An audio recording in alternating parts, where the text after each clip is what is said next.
అప్పుడు ఆ పరమేశ్వరుడు ఇట్లా పలికెను, మహాముని, మీ భక్తికి ఎంతో సంతోషించినాము. మీరు చేయు తపస్సు మమ్మెంతో ఆకర్షించింది.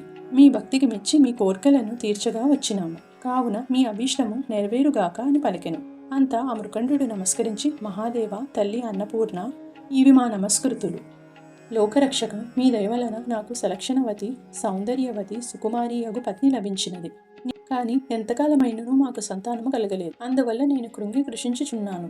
సంతానము లేవుని వారికి ఉత్తమ గతులు లేవు కదా. కావున మాకు పుత్ర సంతానం ప్రసాదించమని వేడుకొన్నాడు. మృకండు బాధను ఆలకించిన ఆ పరమేశ్వరుడు ఇట్లా పలికెను, ఓ మునోత్తమ, నీ మనోభీష్టము నెరవేరగలదు. కానీ ఒక్క నియమం ఉన్నది. బ్రతికి ఉన్నంత వరకు వైధవ్యముతో ఉండే పుత్రిక కావాలా, లేదా అల్పాయుష్కుడు అయినటువంటి పుత్రుడు కావాలా అని ప్రశ్నించగా మృకండు ఆశ్చర్యపోయాడు. పరమేశ్వరుడి మాటలు మృకండుని ఆలోచనలో పడవేశాయి. కొంతసేపటికి తేరుకున్న మృకండు, ఓ పరమేశ్వర, నాకు జ్ఞానోదయం